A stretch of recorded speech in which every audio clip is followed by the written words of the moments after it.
Hello guys, welcome back to a new episode of How to Login. Today in this video, I'm going to show you how you can sign up for your Zillow's account. Keep watching the video till the end.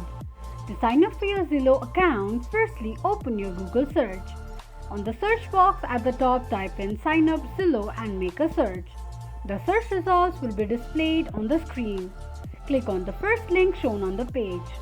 It will take you to the sign up page of Zillow. Enter your email address and create a password for you and tick mark on a box that says I am a landlord or industry professional.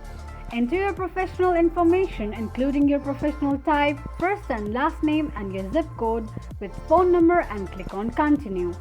This is how you can sign up for your Zillow account quickly and easily just in few steps. If you have any thoughts or queries, let us know in the comment section.